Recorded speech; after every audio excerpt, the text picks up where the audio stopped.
What's going on, Dodger fans? Thank you for tuning in on another episode of the Incline Dodgers podcast. Kevin Klein speaking.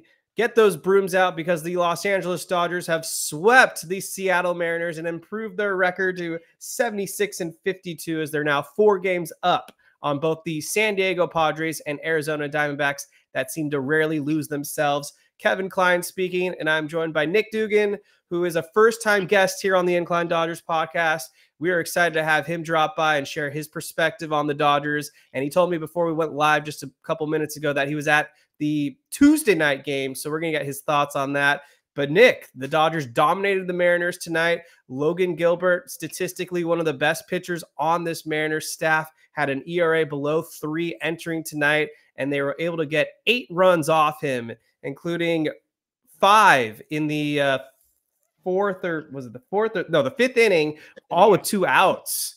So offense might be back. This Dodgers team might be back. What are your thoughts, Nick, on how the Dodgers have played as of late?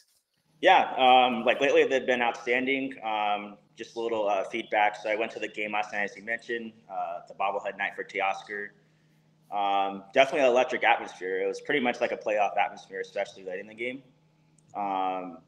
And I just saw a lot of great things with the Dodgers as far as them battling back against not only like their great starting pitching, obviously, but even their bullpen as well. So it was very encouraging to see Jason Heyward in that 8th inning hit a homer off Munoz, who has like electric stuff. So that's definitely the type of pitching the Dodgers will face in the postseason, arms like that. So yeah, it was very encouraging to see that. And then, yeah, just the crowd reaction, it was definitely a playoff atmosphere. So I'm seeing a lot of great things with the team as we go in to face the Rays this weekend. And hopefully we can, extend the lead. But it seems like the Padres and Diamondbacks keep coming back on teams. Other teams don't want to beat them. So we'll see how that works. Yeah, well, we're glad to have Coach Berokoff enter the chat as here he is live on the Incline Dodgers podcast, making his return. You didn't miss anything yet, Coach, but the Dodgers swept the Mariners. Get those brooms out. Coach, what are your thoughts on the Dodgers' play as of late? I mean, they look like they're finally interested again. Like, the Padres and D-bags are starting to do some stuff. And, but like I've been the one saying all along, we got to be patient a little bit. We've had injuries with the bullpen. Bullpen's been overused. Starting pitching's had injuries. We got guys coming back. And I think what we're finally starting to see is like the true Dodger team that we've been waiting for. And it couldn't happen at a better time. We've got like a month left, and you're right, big series with the Rays coming up, and Baltimore, who's probably the best team in the American League, and then you got to go to Arizona. Those are big series, and Dodgers are starting to just start playing. There's a lot of excitement right now, and it looks good. It's fun to watch. No doubt about it. Thank you guys for all tuning in there in the YouTube chat. Make sure to hit that like button if you haven't yet. It'll do us a big favor. So to recap tonight's game, Jack Flaherty continues to deal for the Dodgers. He picks up another win this season. He improves his record to 10-5. He's got an ERA just a hair above 3, a 3.02 ERA. And this guy continues to strike batters out, 161 strikeouts across 128 in a third innings pitched.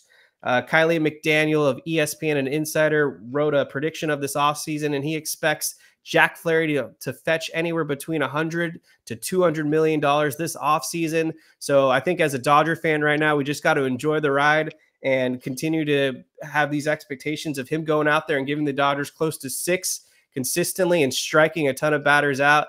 He is going to be, without a doubt, someone in the middle of this Dodgers rotation come the postseason. So continue to hitch on and ride that wagon, baby. He looks good. Yeah, I mean, if he can get you 6 every night, I mean, every time he goes out there, I mean, you've got quite a bullpen now with Hudson, Kopech, Treinen back now. Vesio looks good. I mean, like that's a tough out right there for if you can get somebody to 6 and he looks to be the guy to do it. It's fun to watch him right now. And you can tell he loves being in the Dodgers uniform. And I think him and the little thing with Randy tonight got the Dodgers going. Like that dude wants to mess with the Dodgers. Like, let's go. I mean, that guy, that kick-started everything tonight. I love seeing that. I love seeing the fight. I'm right there with you. That was actually something I was going to bring up as well. That felt like the adrenaline rush that this Dodgers team needed. And they had Flaherty's back, and the offense basically busted out. I mean, Mookie Betts had a big 2-run double that put the Dodgers up initially 2-1. Will Smith had a nice timely sack fly. I believe that made it 3-1. And then that 5-run inning outburst, the offense was clicking. I mean, Max Muncy hasn't looked like he missed a game for the Dodgers since being activated off the injured list. He's hitting in the 7-hole, and this seems to be actually something beautiful for the Dodgers because it's extending their lineup. And you've got a guy that hit a home run on back-to-back nights in his first 2 games back, and then he had a bases-clearing 3-run double tonight. Muncy's been on fire. Yeah, I mean, I got to see him a bunch with Oklahoma City when he was down here, so that was kind of cool to watch Muncy kind of get everything going. And then watching him tonight, I mean, we were in the press box at Oklahoma City tonight talking about his bat flip, and we're really excited. I mean, anytime these guys come down here and we get to see him, it gets us excited. And then watching him right now doing what he's doing, it's like he hasn't missed a beat. Like, this is the Muncy that what we've needed from him, missing in this lineup, and it's awesome to see. Anything you wanted to add about Max Muncy, Nick? Yeah, it just seems like he hasn't missed a beat, like you guys said. And then wanted to piggyback back on your comments about the fire and the intensity. I think it's twofold. So I think one, it's teams chasing the Dodgers. Padres and D-backs are winning too, just as much as the Dodgers lately. So I think it's putting pressure on the Dodgers to keep playing their best baseball. And I think it's also internally too. So you have a lot of players trying to battle out for postseason, spots. So I think that's helping them, perform accordingly. So you saw Heyward with that huge home run last night against an elite closer. You're seeing Kiermaier actually hitting way better than expected. I mean, always he has a great defense in center field, but he's actually been hitting really well since he's got here. So I think the Dodgers are going to have some tough decisions as far as, how they solidify their postseason roster. But, it's really encouraging to see the fire and the intensity. Nick, you're already being called out in the chat from Los Dodgers World Series champs. They're saying, hey, Nick, were you conflicted this series since you're a Dodgers and Mariners fan? So a little story on that. So not a Mariners fan, but I do like their hat and their jersey a lot. So I went to the Dodgers-Mariners series last year in Seattle when the Dodgers clinched the NL West. So I took a picture basically in Mariners gear because I was at the Space Needle. So no, I'm not a fan of the Mariners, but yeah, I enjoyed my time there when I was there last September. So I could see why someone said that, but yeah, definitely just a Dodger fan. Doom, and then we got some love for Coach from Doom_Sal. He'll be visiting Coach in Oklahoma City. Okay, hey, I love it. Let's go, man. If you're coming to the Oklahoma City Baseball Club, man, just let me know. We got a couple series left here back at home, and we won tonight. Pages looked like he was a man amongst boys out there tonight. Just throwing that out there, hit a 390-foot bomb, threw a guy out from center field. He just looks different than a minor league player, and I'll be excited to see him back with the Dodgers here when they expand the rosters. So, but yeah, I'd love to have some people come out and watch the Oklahoma City team. We've got yeah, I agree with Moose 1032 mentioning in the chat. Muncy looks rested. He absolutely looks pretty fresh out there. So it's just great for the Dodgers to have an all-star third baseman in Max Muncy added back to their lineup. The theme of the show is that the Dodgers are just so back, and it just looks like that with this offense. And it's not just the stars at the top, it's the role players getting the job done too, which will kind of be more the subject in a few minutes when we get into that. But just to kind of finish off this game, yeah, Randy Arozarena and Flaherty got into it. That seemed to be the spark plug to ignite this Dodgers offense. They looked good. This led to a sweep. I think we're ready to move on to Tuesday's night's game that had some flares for the dramatic. So let's start with the starting pitcher. That was Walker Buehler making his second start for the Dodgers since being activated off the injured list. Buehler wasn't bad, but he wasn't necessarily good either. He was the definition of mid. That's what you call a mid pitcher. He had the Mariners hitters in a number of situations where they were at a 2-strike count, and he wasn't able to put them away. The fastball generated whiffs, except when they were down to 2 strikes. Buehler didn't seem to have good command of his slider or curveball as well, and he just struggled throughout his 4-inning outing, getting Mariners players to strike out. But he did get out of some situations, and I believe he only ended up giving up 4 runs? Maybe it was 3. But yeah, regardless, he wasn't great. but he didn't cost the team either at the same time. Yeah, I'll jump first with Nick. You know, I think having the Padres in Arizona playing so well has kind of made the Dodgers like not coast anymore. I think it's been kind of the last few years. It's they're in first and it's just a kind of a cakewalk. And now seeing these two teams behind us playing so well, I think that has helped the Dodgers actually. You know, on to the Buehler thing. What did he have? 86 pitches after 3 or 4 innings. That's a lot of pitches. Yeah, I mean 4 runs, but I don't know. I mean Buehler, something just doesn't look right to me. I think he's got to figure some things out. I mean, I would love to see Walker Buehler back. I mean, I'm a big Walker Buehler fan. I think all of us are. But I mean that you talk about tough decisions. I think Buehler's going to be a tough decision to figure out what they want to do with him as this thing gets closer. And we got to think we're going to be in some big games coming up. And is Buehler a guy you can trust? I mean that's we got to be honest with ourselves with that. Yeah, and just to say, like, I was at the game last night, and yeah, he was just battling all night. So he had like 3 walks in 4 innings, 7 hits, only 1 strikeout. Like Kevin mentioned, he got a lot of 2 strike counts, but he just couldn't finish off the hitters. So it's a little bit concerning, especially since the Mariners' offense is well below average. So I mean, I imagine in the playoffs, I mean, Dodgers are going to face way better lineups than what the Mariners have. So yeah, I don't know what his role would be on a postseason roster, like best case scenario, like as a long reliever. But I'm going to probably put a little bit of a dark horse name out there. I think Landon Knack has a chance. If he gets some more opportunities, maybe, he might be in that role, especially like Bobby Miller struggles too down the stretch. So, yeah, there's going to be some decisions that need to be made. And we'll see how the call-ups in September perform. Yeah, you mentioned Bobby Miller. He is still on this active roster, so I imagine they're going to give him at least one more start. But I'm going to be one of those Dodger fans that's not ready to pull the plug on Walker Buehler yet. With the injuries and opportunities right now, the Dodgers don't necessarily need Walker Buehler to be their ace at this moment. If he just continues to go out there and can find a way to give them 4 or 5 innings, hopefully, and limit the damage to just 3, or I'll give him even 4 runs because this offense is potent enough. I'm willing to ride that right now and take the chance to see if Buehler can maybe find something and unlock that Walker Buehler that we're accustomed to. He just doesn't look like the same Walker Buehler that we've seen for many years with the Dodgers, where he had that chip on his shoulder and that fire. This looks like a more tempered and kind of less confident Walker Buehler, unfortunately. And I think he's still got the stuff somewhere deep down inside him, but a lot of this might just be mental, and it's him trying to come back from the second Tommy John, missing a significant amount of time. Like I said this before the season began, it would be foolish to think that you're getting the Walker Buehler of old immediately into this season. He spent all that time on the injured list. So this season is more about just Walker Buehler kind of getting his feet back underneath him. And I think any quality start out of him would be a bonus at this point, because I wasn't really counting on him to be one of the forefront guys of the rotation. So give him another start, see what happens. But yeah, it is a good point that was mentioned that the Mariners swing and miss more than any team. And when Walker Buehler couldn't get strikeouts against them, a little bit of a red flag.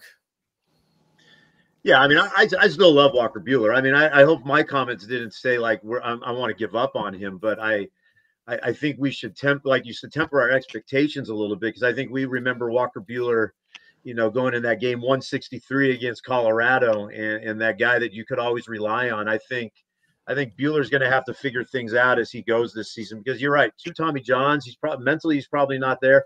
I did the pitch clock with him here in Oklahoma City, and I thought he looked great. I thought he looked really well. I mean, he pitched well, and I think they're going to give him a couple more starts. I don't see them just going away from him. So yeah, you're right. I mean, let's hold back our expectations, but hopefully he figures it out. And if he does, man, watch out.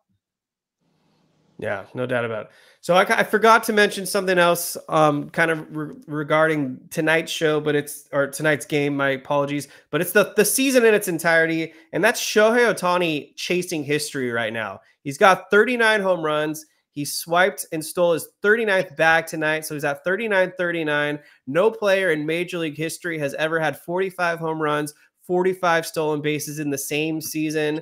And it's looking pretty likely that Shohei Ohtani is going to be the first player to capture that feat. But I think we're even thinking bigger there, as many Dodger fans and MLB fans in general kind of have their eye even bigger than that, 50 home runs and 50 stolen bases.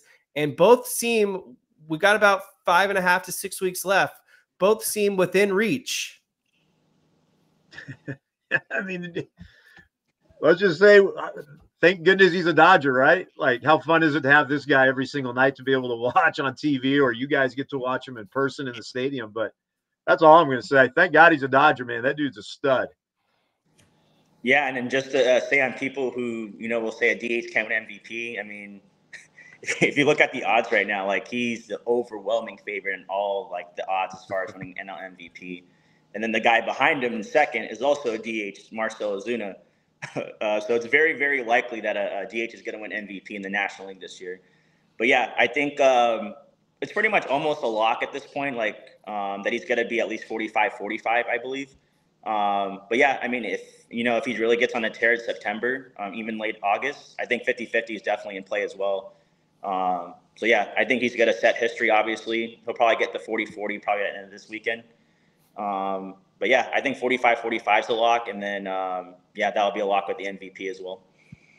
Yeah, if Braves fans were claiming that Ronald Acuna Jr. was the MVP because he swiped all those bags, they can't change their tune now and say Marcell Ozuna's the MVP despite not having the stolen bases. I'm sorry, it just doesn't work like that. So Rand Nintendo 77, that goes out to you as well, since no doubt about it, we were going to talk Shohei Ohtani chasing 50-50 as this is history. And I mean, he's not even pitching for the Dodgers yet, but just the fact that he's able to do what he's done on the stolen base paths, hit all the home runs, and hit as many balls as hard as he has, breaking records in the StatCast era in a Dodgers uniform. Remarkable what we're getting out of Ohtani in year one. And I just enjoy, every time he's at the plate, I stop whatever I'm doing and I just watch Ohtani every single pitch. It's insane. Yeah, I mean, he's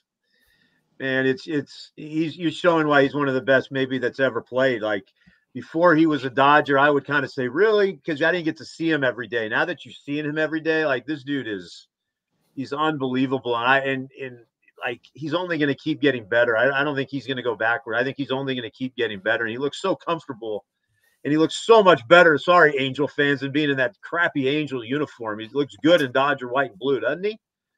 Yeah, definitely. And I mean, and just to say that he actually will pitch next year too as a starter. So, I mean, if no one wins the MVP in the National League besides him this year, I mean, watch out for the next 3-4 years. I mean, once he gets back to pitching, and getting fully healthy with his arm there, I mean, watch out. Mm-hmm. Yeah, so I'm getting to some of these guys' questions in the chat. That makes sense with the flow of the show right now. So, Dodger Blue, for you, do you think that the Dodgers should re-sign Walker Buehler, especially about his comments about free agency, low risk, high reward? Wow, I think that's a question a lot of people are wanting answered, right? I mean, do we re-sign Buehler, or do you let him go with the arm issues? And I don't know. That's a great question. I've talked with some friends, and we don't even have an answer. Like, we want to say yes because we like Buehler, but I would love to hear your guys' opinion, because I have no idea what they would want to do with that. I don't think Walker Buehler is getting a multi-year contract this offseason. You look at the numbers and forget the name recognition and all that. This guy has an ERA over 6. No team's going to want to lock in a multi-year contract for someone that's coming off 2 Tommy John surgeries, as we beat that narrative to death. But that's just the facts. And so I do think that Dodgers have a lot of leverage right now in bringing back Walker Buehler on a 1-year incentive heavy loaded deal, kind of like a prove it, make yourself, let's get you back to form, and you can go back to free agency again following the 2025 season. So I do think there is a good chance that the Dodgers can re-sign Walker Buehler. And yeah, I'll leave it at that for now. I think there's a good chance. Yeah, and then great points by Kevin there. I think if he does resign with the Dodgers, it is going to be on a 1-year deal. Definitely a team incentive type contract. But yeah, I mean, if Walker is looking for a multi-year deal, I mean, crazy enough, I could see the Angels, trying to maybe sign him. I was just going to say. But yeah, I mean, if he's looking for a multi-year deal, I don't think the Dodgers will do that.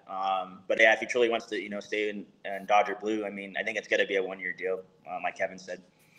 Cool. So yeah, Javi791 on Instagram asked about the Walker Buehler leash. We kind of covered that. I think they'll give him 2 to 3 more starts. The way things look right now, and especially with Glass now going to remain on the injured list. They just said today that he won't be activated after the 15 days. So they're going to kind of, I think, milk that as they load manage Glass now. And for now, I'm not going to be concerned. I'm good with keeping the innings down regardless. But we got another question for Coach from Doom_Sal. Curious on your opinion, Coach. Ryan Pepiot or Bobby Miller? Sal, man, Sal's my dude. He and I we've been connecting lately. I know exactly who Sal is, and he's coming to Oklahoma City. But hindsight, like if you were to say at the beginning of the year, I mean, Bobby Miller had a great year last year. We were all so high on Bobby Miller. I'm not going to change my tune on him yet. Yes, he hasn't thrown well this year. He hasn't looked good. I like Ryan. I like Pepiot, but Bobby Miller, we all loved him coming into this year, right? Let's not kid ourselves. We love Bobby Miller coming into this year. I'm not going to change my opinion on that. I'd like to keep giving Bobby Miller a chance. But I'd love to hear your guys' opinion. Does Bobby Miller remind you of the way he throws as a Walker Buehler? Like I see the same tendencies with those two guys, but I'm a massive Bobby Miller fan. It's hard to go back on that deal and say, who would you rather have? Right back then, I would have said Bobby Miller every single time. So I'm not going to change my opinion on that. Yeah, I'm not giving up on Bobby Miller either. He has the electric stuff. I mean, obviously he struggled this year, but yeah, I think with him, you definitely got to, just be patient with him. And I think he'll be part of the Dodgers' future going forward. I'm going to agree with you guys as well. I am a huge Bobby Miller fanatic, and I really believe in this guy. The thing that they got to do with Bobby Miller, I think, is figure out which of these crap pitches to cut out. I'm looking at his pitch mix right now. The opposition is hitting 500 against his curveball. They're hitting 400 against his slider. They're hitting 500 against his sinker, but the changeup they're hitting 130 against. The four-seamer they're hitting 292 against. So I hate bringing this guy's name up now, but it's kind of a fair comparison. Maybe they do what they did with Julio Urias and teach Bobby Miller that slurve pitch where he can throw a hybrid of the curveball and the slider, and it can become an effective out pitch for Bobby Miller. Or they get him to throw more of that sweeper, kind of like we've seen with Evan Phillips, Blake Trinan, Daniel Hudson, and modify the pitch, because so far this season, Bobby Miller's secondary pitches have not been very good outside of the changeup. But when that's all you have and you can't even get hitters out with the fastball consistently, then you're setting yourself up for a lot of hard contact. And it's been a struggle for Bobby Miller, but I refuse to give up on him. Like I've said a few times, I think his only way to contribute to this team this season at this point is to be moved to the bullpen. But for the foreseeable future, I do think the ceiling still is higher on Bobby Miller than Ryan Pepiot, who is another pitcher I was very high on. And we're going to actually miss seeing him in this upcoming Tampa Bay Rays series, because he just pitched today and pitched fairly well against the Oakland Athletics. So no revenge game for Ryan Pepiot, unfortunately, coming up this go around. But that's a good question from Sal. So appreciate the question. That's good stuff. Okay, so we're still talking about the second game, because it was actually a pretty interesting game and a lot of crazy stuff happened, and we're not even going to get to the dramatics yet, but just got to call out CB Buckner, because my goodness, what a terrible job this guy did. And he deserves to be flamed for the monstrosity of an umpire performance. The guy was calling pitches 6 inches above the plate, hanging curveballs to Mookie Betts as strikes when they were clearly balls. Pitches 3 inches, or I cannot talk. Pitches inside by like 3 or 4 inches. He was calling those strikes. It was just all over the plate. And then when the Dodgers were pitching, he really pissed off Walker Buehler when he clearly had a strike 3, and no doubt about it, strike, called it a ball. Joe Kelly had a strike as well, called it a ball. This guy was just a mess. I'll tell you, I was in the press box again. We were talking about this, and they said, let's wait for the excitement of this guy behind the plate. And man, he's terrible. I didn't even get to see his umpire scorecard. I didn't even want to look at it.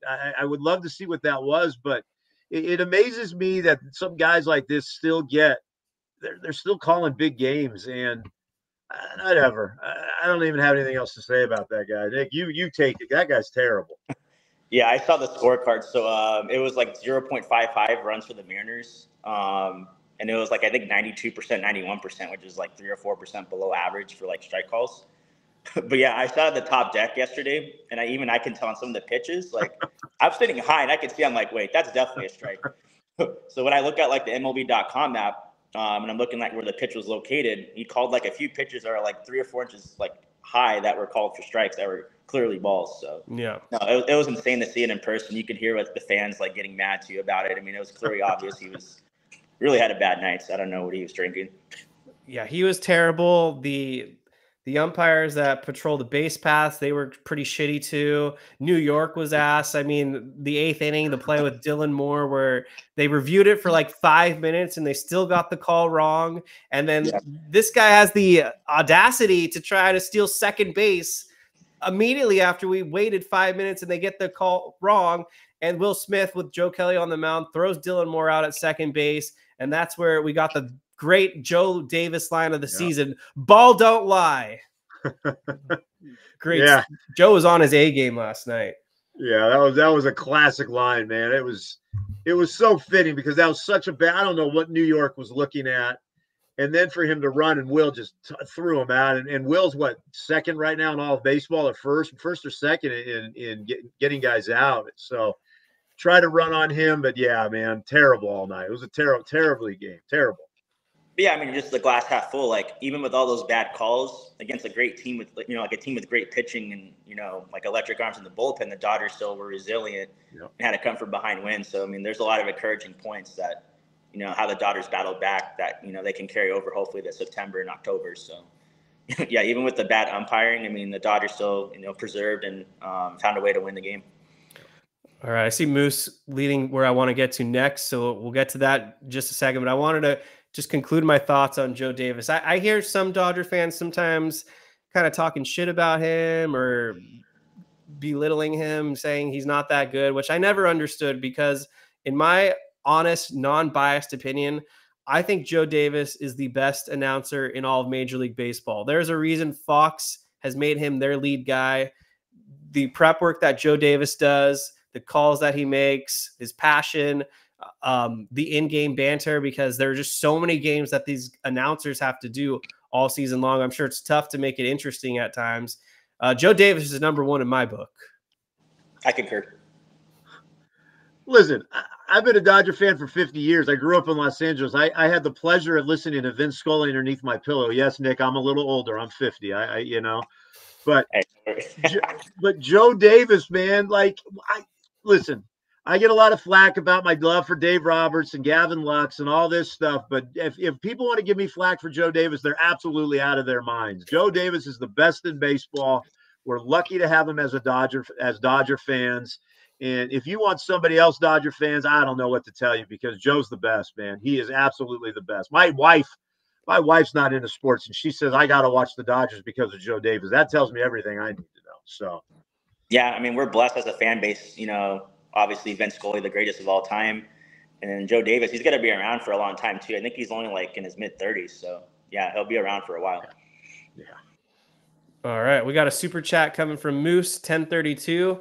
Thank you so much, Moose. Your super chats are the best, and this is actually exactly where I wanted to get into next. So I'll read the super chat, and this is going to lead into kind of a hefty discussion. So here we go.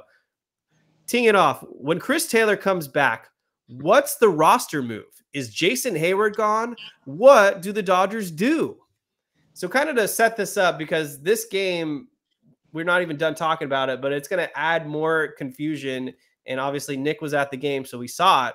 But in the bottom of the 8th inning, the Mariners had their closer in Munoz, and Jason Heyward came off the bench as a pinch hitter and blasted a 3-run home run to put the Dodgers up 6-3 at that point in a tied game. And you saw the entire Dodgers dugout jumping out of their seats. And the guy that looked the most happy of all people was Dave Roberts. And so the decision might have looked simple before that moment, but after Jason Heyward connected for that big 3-run home run, I think that they're all confused right now in terms of who the odd man out is. So that's the context. Now let's get into your guys' thoughts on the question and all this.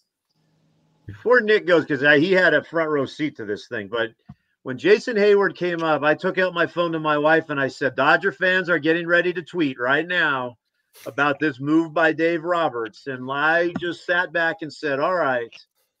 Now, I didn't predict the home run at all. I didn't predict any of that. But when he hit it on Dave Roberts with his arms like this and all the players seeing Heyward so happy for him, I don't know what the Dodgers do. I mean, hey, I don't know. CT3 coming back. Nick, you got to take this one because are they going to get rid of Kiermaier? Yeah, no, this is like extremely tough. Like we were piggyback on earlier. They're going to have some very, very tough decisions to make. I mean, you have Tommy Edman who can play everywhere and really good defense in all positions pretty much. I mean, Kevin Kiermaier is a platinum gold glover in center field.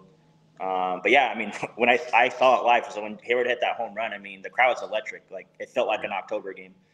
And then I was able to see like the dugout come out and everyone celebrating, Roberts especially. So I know that he's like a great clubhouse leader, Jason Heyward. I know Roberts has mentioned that. You know, all the guys respect. I mean, he's had that postseason experience. He won a World Series with the Cubs. So yeah, it's going to be a very tough decision. If I had to guess, I think Heyward will be on the postseason roster, but they're going to have to make a decision as far as whether or not Kiermaier would be on. But in my personal opinion, I mean, I love Kiermaier in center field, especially when the Dodgers are up late, because he's basically a vacuum in center field with a great arm. So I think Heyward's going to be on just because of his experience, you know, and that hit definitely helped. But yeah, I don't know where Chris Taylor. I know he's had he struggled all year pretty much. So we'll see how Chris Taylor does in September. But I think Heyward will be on the roster come October. You know, Kevin will laugh because I'm always supporting CT3, and I don't see him making this playoff roster. And Kevin, you know, from me, that's saying a lot because I have nothing but stuck up for those guys. I like Kiermaier in center field in a late playoff game in a 7th or an 8th inning or a 9th inning.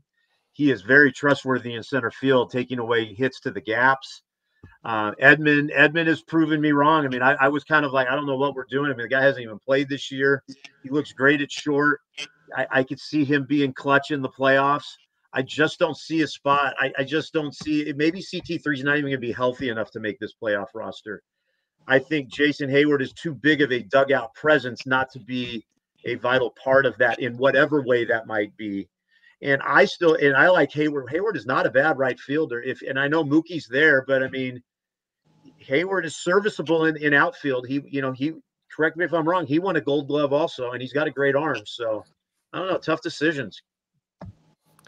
So there's 4 bench roles available. One of them will automatically go to the catcher. So we could imagine that's Austin Barnes.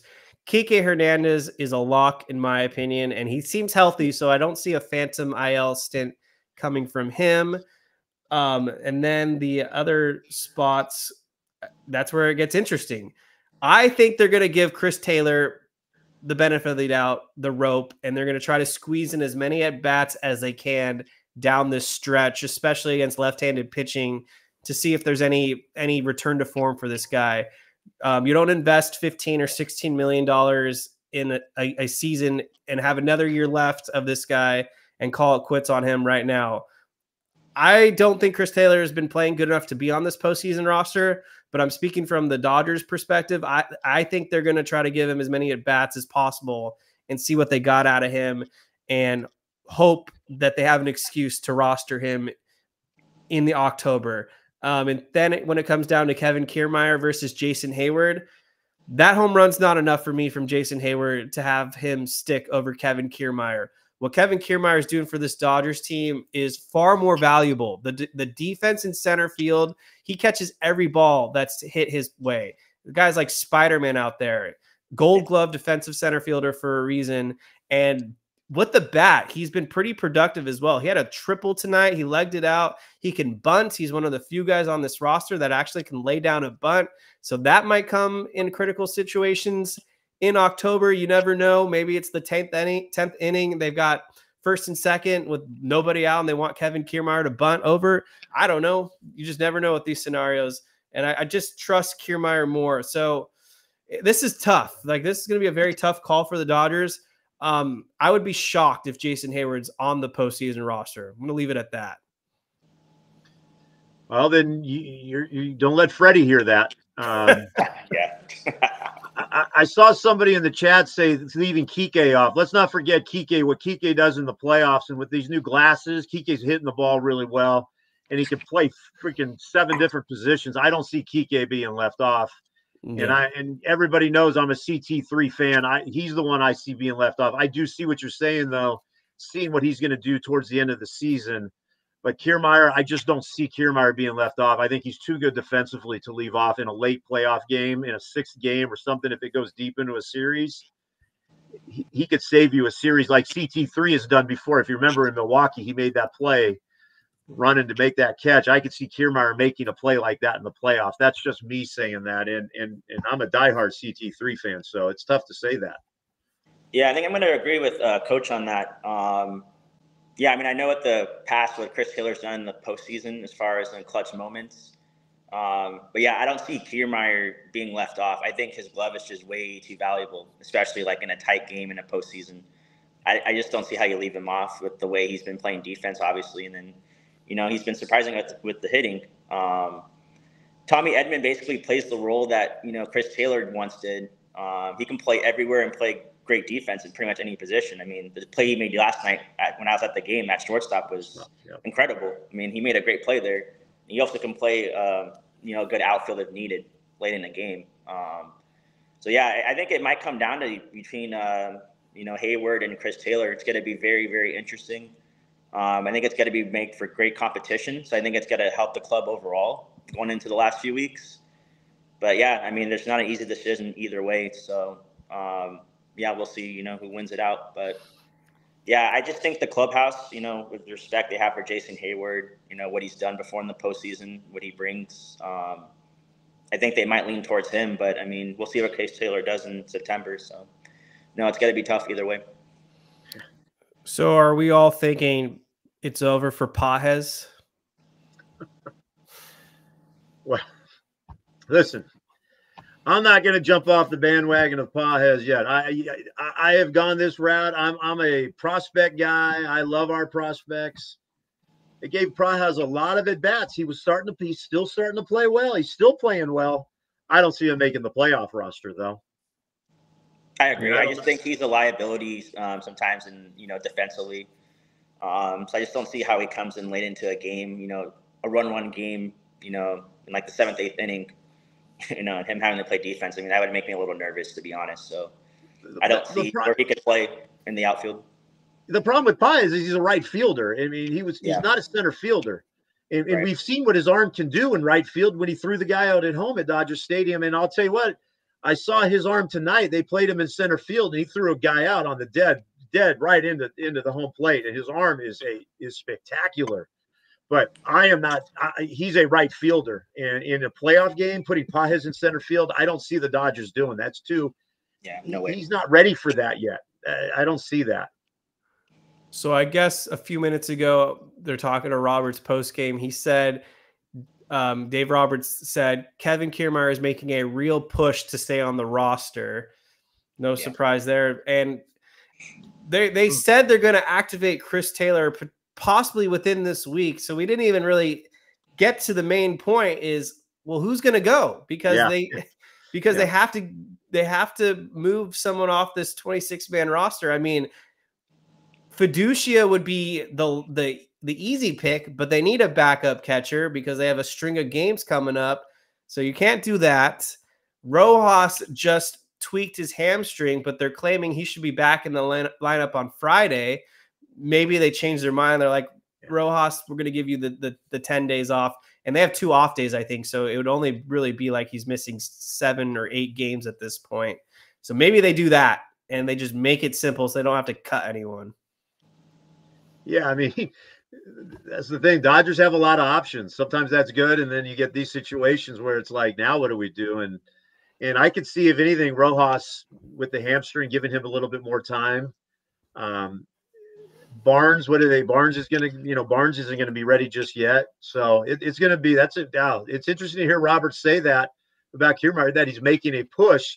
that's interesting language that he's using there. So if you read into that, was he going to make it? Was he going to make this roster in the playoffs, or is he now starting to open some eyes? So that's an interesting way of saying that by Roberts. Yeah, making a push. That's very interesting language. Maybe I'm reading too much into it, but that tells me that maybe Heyward was more safe on the roster than Keymeyer was at this point right now. If they're saying that Keymeyer is, making a push. So I think that's very interesting. But yeah, as far as Rojas, they may give him the 10 days off, which really would be more like 8 games or 7 games because of the 2 off days. And give Chris Taylor some at-bats, when he comes back. So, I mean, there's never a bad thing to have, a lot of options. So we'll see how that plays out. I mean, we're going to have a big series at the end of the month against the Diamondbacks, which is huge, the 4-game series in Arizona. So, yeah, that's definitely going to be a great test for some players to try to make an impact, against a playoff caliber team. Yeah. All right. Well, there's a lot of people in our chat, so I want to make sure we get to your guys' questions in there. So if you have questions you want to ask for us there in the YouTube chat, drop them below. If you're watching on X or even Twitch now, drop your questions. We'll get to all your Q&A. So shoot anything you got at us, guys, and we'll get to that. So the last thing that I want to talk about real quick before those questions, though, and I believe Coach mentioned him, said he wasn't too fond of him at first, but Tommy Edman is starting to really gaze some eyes, I think, and defensively at shortstop, he looks really good. He made that impressive play the other night where he was like 10 feet into the outfield and made that throw, and he can play center field, and he's making some contact with the bat. I don't know who to compare him to yet in terms of past Dodgers, but he looks pretty good out there, and he's a natural fit. I like the move. Yeah, fond, I would say.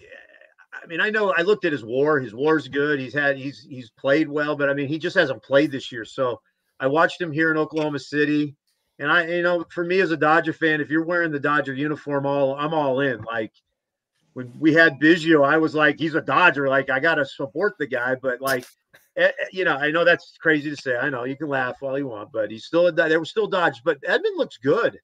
Like I like this. He's versatile. He's good on the base paths, great with the glove. Like this is a good move. I think this is a really sneaky move by the Dodgers that is going to pay off.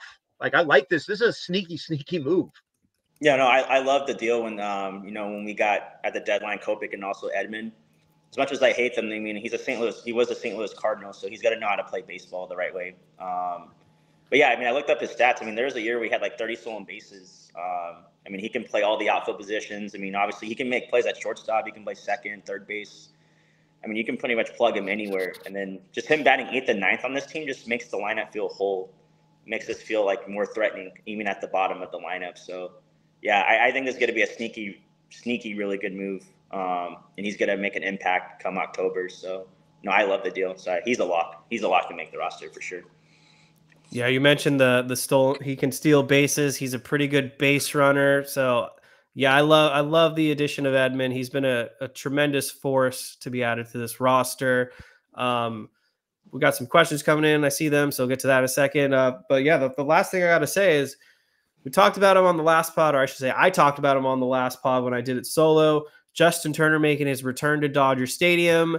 They gave a phenomenal pregame ceremony. They gave a video tribute. They gave, I believe, $10,000 to the Justin Turner Foundation. They did a great job at paying their respects and acknowledging all that Justin Turner did for this team. So it was cool to see Justin Turner finally make his return back to Dodger Stadium. And I know that they interviewed JT before the game, and he mentioned some things along the lines of like, he would love to retire with the Dodgers. I don't know if I see that happening. I think Dave Roberts said he could see him being a coach or whatever he wants someday. So I personally think there will be some type of Justin Turner Dodgers reunion at some point. I'm going to make a bet that it's a broadcaster, but I know that there are a lot of people that believe in him potentially being a manager or some type of coach. But yeah, just want to get your guys' thoughts if you had anything to say about Justin Turner. I mean, I'll go first, and I'll just talk. My daughter's not into sports. She's super high academic. She's at vet school right now, and year 6 of college or whatever she's in. But Justin Turner is what got my daughter to love Dodger baseball.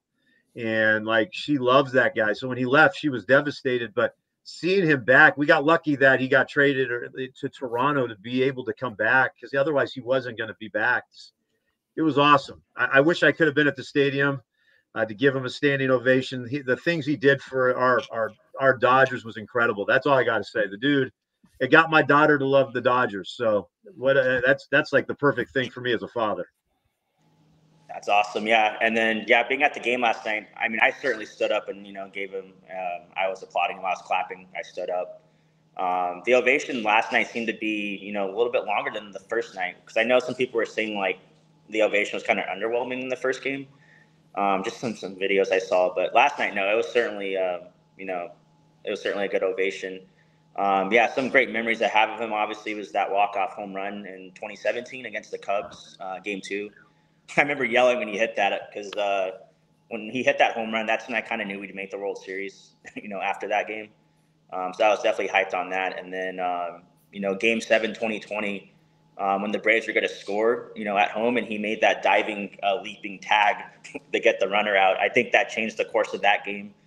We ended up winning that game by 1 run. So, those are just some moments that I could think of on the top of my head. So, yeah, definitely a Dodgers for life. As Kevin said, I do see him being with the organization in some, avenue. I think it's going to be maybe with coaching.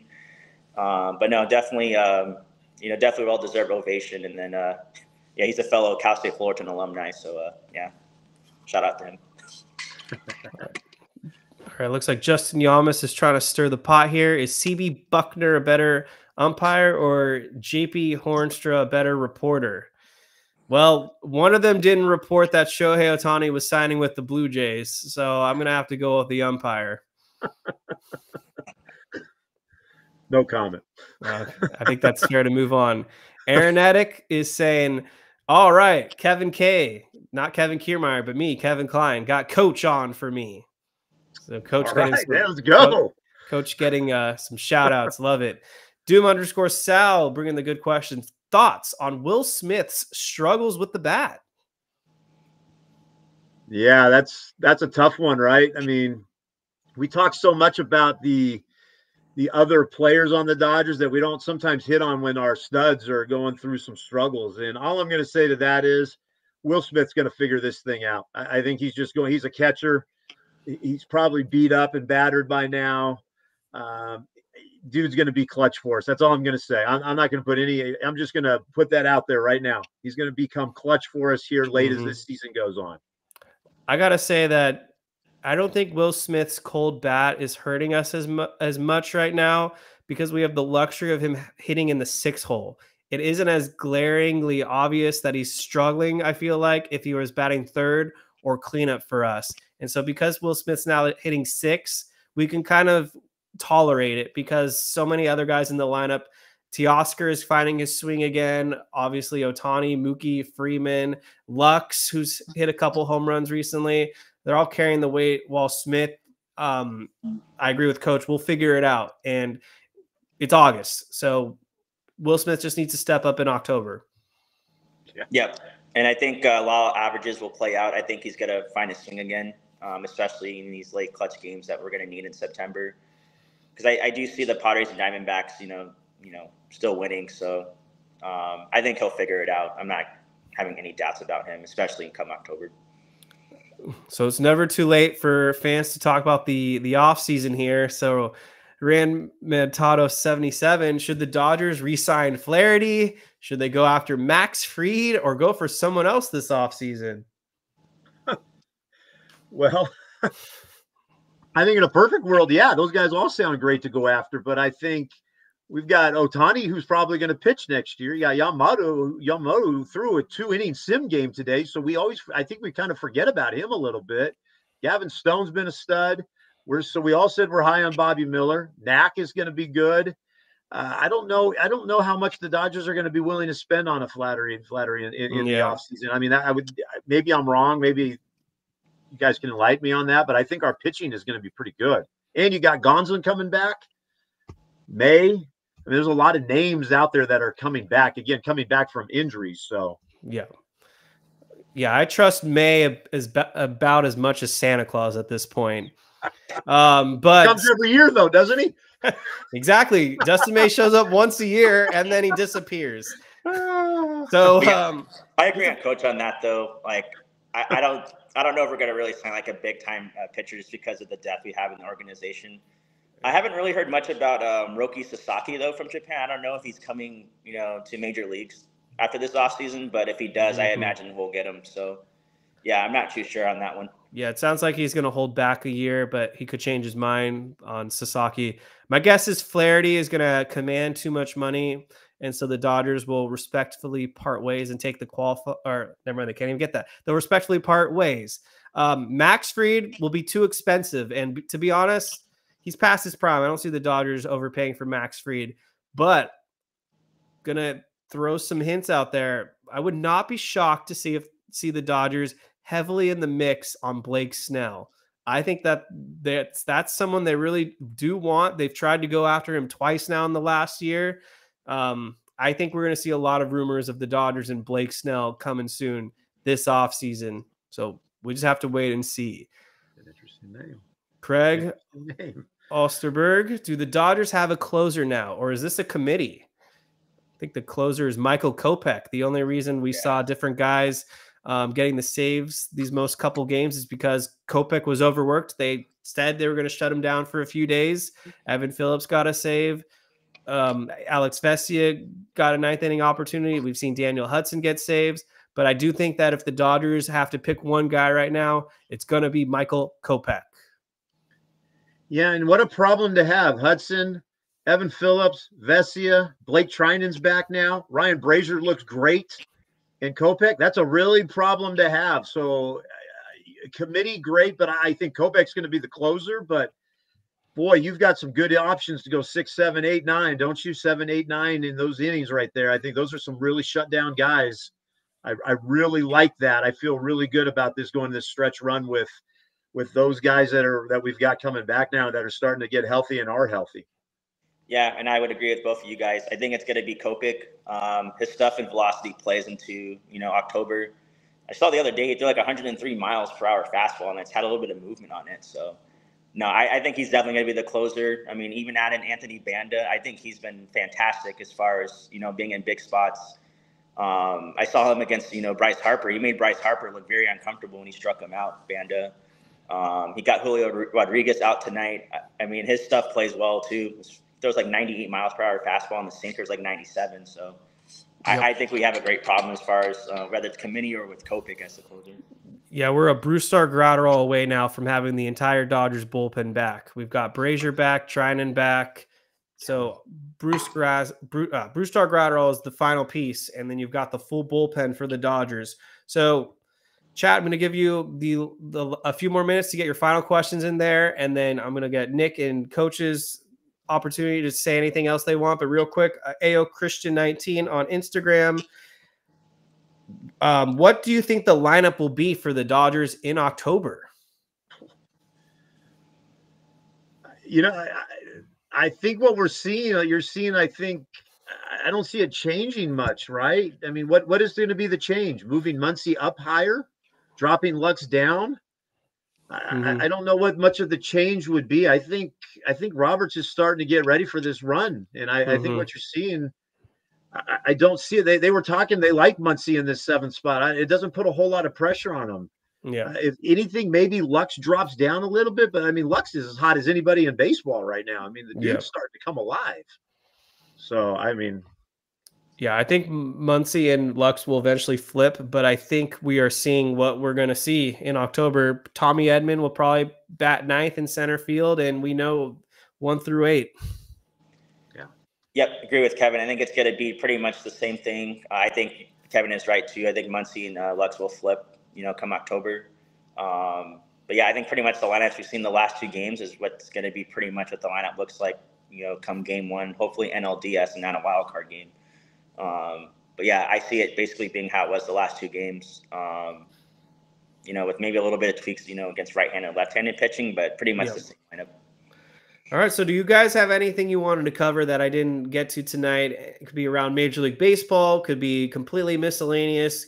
Coach or Nick, I don't know if there was any specific Dodgers or random topics you guys want to cover as we're near the very end of our show. I'll throw it in there because I get to see these guys all the time. Oklahoma City. Dalton Rushing looks really good right now. Alex Freeland is struggling, I think. I shouldn't say I think he is struggling, but Dalton Rushing looks really good. I think who is this pitcher? I'm going to get his name wrong for the life of me. It is, fellas, it's 1 o'clock in the morning here in Oklahoma City, but the pitcher everybody's clamoring about right now that's with AAA that throws 102, 103. He's not ready yet to be in the major leagues right now. I'm just telling you right now, he's not ready yet. Yes, he throws really hard, but he's not ready yet for the Dodgers. Dalton Rushing looks really good, fellas. He looks really, really good. I've always been high on Dalton Rushing, but he looks good. He looks like the real deal for AAA. He's hitting over 300 right now. So that's what I could add. Give you guys a little bit of taste of the minor leagues. You must be referring to Edgardo Henriquez. There you go. Sorry. It's 1 o'clock in the morning. And I did the pitch clock tonight, so I'm exhausted from having pitch every game. Yeah. Yeah, I would just add, I guess, this dynamic of this season coming down the stretch has, been different than years in the past. I mean, I know at 2021 we were chasing the Giants pretty much the whole second half. But, I mean, this just feels a little bit different, though, but in a good way. We have two teams basically trying to chase us. So I think, it's definitely making the Dodgers having to play hard and, not let any games, take them lightly. So I think it's going to help them in October. We'll just see how, what opponent we would face. But I'm excited. I think the makeup of this roster looks great, especially with, Tommy Edman at the bottom of the lineup. And, I think we have a really good roster going forward, to make a very deep run. All right. This looks like it might be the last question of the night. So we will probably end it here. From Dodger Blue for you. Will Kershaw's bad reputation in the playoffs change if he goes crazy this year, or will it not be enough? I'm going to answer that in the way that Coach Berokoff was. He's a world champion. He's a Hall of Famer. Okay, he's had some bad playoff games, but let's stop always talking about that. The man's a world champion. Look what he's done for us as Dodgers, and I'm never not going to have faith in Kershaw. I get the reservation about some of his playoff performances, but to me, he didn't have a bad reputation. He's a Dodger for life. He's going to be a Hall of Famer. He's one of the best left-handers that's ever played baseball. So that's all I'm going to say. I'm a big Kershaw guy, so I might not be the right guy for that. I'll say where Kershaw currently is right now, his playoff reputation can't get any worse. It can only get up from here because what happened against the Diamondbacks was an all-time low for him. But I feel like people are always going to judge a player off their most recent memories. And so using the word crazy as in goes crazy good from Dodgers Blue for you, if Kershaw just completely carves it up in October, pulls like a David Price in 2018 for the Red Sox, people are going to kind of drop the narrative and remember him in year 16 for Kershaw as someone that just completely dominated in his final years, kind of like a Tom Brady.